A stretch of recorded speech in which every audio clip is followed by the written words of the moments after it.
Shalom, saudara-saudaraku yang terkasih, yang diberkati Tuhan Yesus dimanapun Anda berada.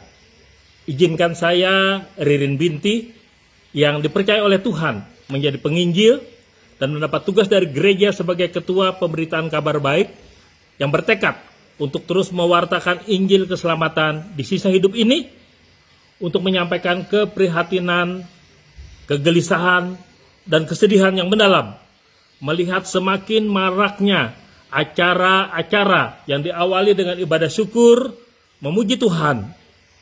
Namun ketika ibadah berakhir, tuan rumah melanjutkan acara dengan pesta pora yang diwarnai dengan mengonsumsi minuman keras.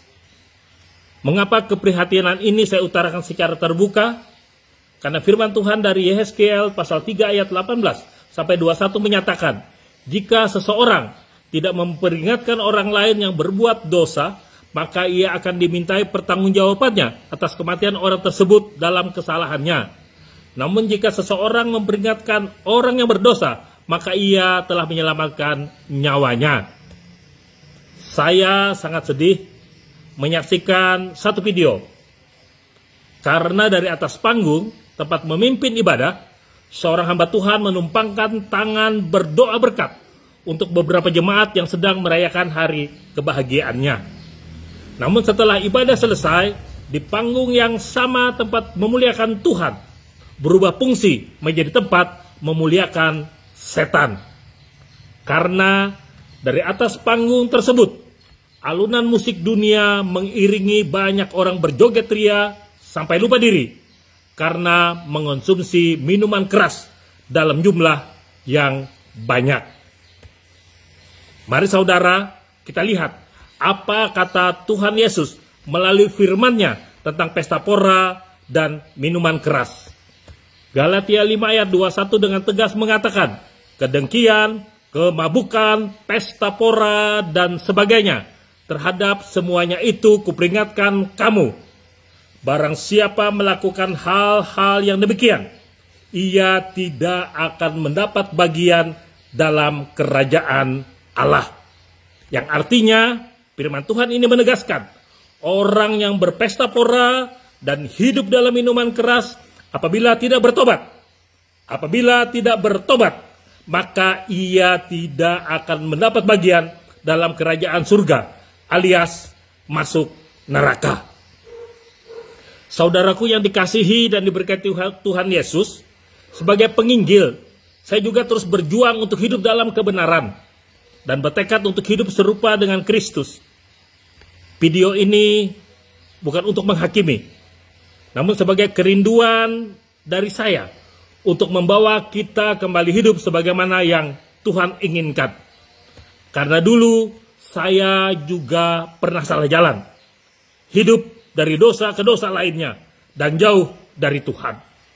25 tahun menjadi pemabuk minuman keras, belasan tahun tergantung narkotika, judi, dan dosa demi dosa lainnya menjadi bagian dari masa lalu saya.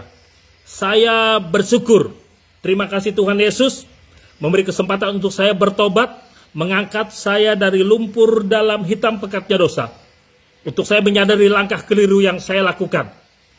Ketika hidup dalam pertobatan, saya bertekad, saya harus hidup serupa Kristus. Saya harus terus mewartakan Injil keselamatan yang murni, dengan tepat, dengan benar, dengan berani, dengan sabar dan jujur. Terus menyerukan pertobatan, terus membagi kasih Tuhan Yesus sehingga semakin banyak jiwa-jiwa dimenangkan. Dan dulu ketika hidup dalam dosa, hidup ini hanya untuk menikmati dosa demi dosa. Tapi ketika hidup di dalam pertobatan, dengan tegas saya mengatakan, bagiku hidup Kristus, mati keuntungan. Tuhan panggil sekarang pun, haleluya. Terima kasih Tuhan, saya kembali ke rumah Bapa. Namun sebelum Tuhan panggil saya, sebelum saya kembali ke rumah Bapa, saya bertekad untuk terus mewartakan Injil keselamatan, sehingga banyak jiwa dimenangkan. Sekali lagi saudara-saudaraku, melalui sarana media sosial yang diberkati Tuhan Yesus ini, saya mendorong kita yang masih menjadi bagian dari minuman keras, yang masih menjadi bagian dari narkotika serta dosa-dosa lainnya, bertobatlah. Karena kita tidak tahu kapan Tuhan memanggil kita. Dan sebelum terlambat, mari kita bertobat untuk hidup sesuai dengan Tuhan inginkan.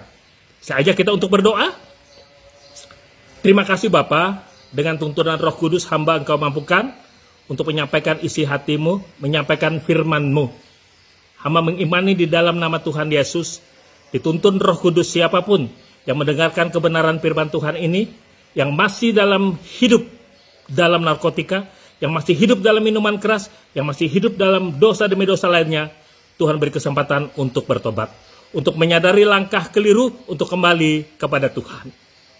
Bapa, hamba juga mengimani, menyadari, hamba ini masih belum mampu hidup 100% sebagaimana yang Tuhan inginkan.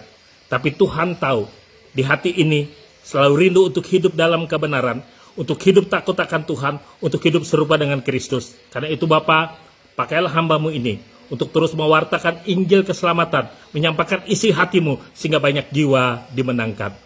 Kami diberkati karena kami mengandalkan Engkau Tuhan. Yeremia 17 ayat 7 mengatakan, diberkatilah orang yang mengandalkan Tuhan, yang menaruh harapannya kepada Tuhan. Ketika kami mengandalkan Engkau Tuhan Yesus, maka damai sejahtera, maka sukacita, kekuatan, kesehatan, kesembuhan, kemenangan demi kemenangan, berkat demi berkat, pasti Tuhan nyatakan untuk kami yang selalu mengandalkan Tuhan Yesus. Terima kasih Tuhan Yesus Kristus, terpuji nama-Mu yang maha kudus. Haleluya. Amin. Puji Tuhan. Tuhan Yesus memberkati kita. Salam.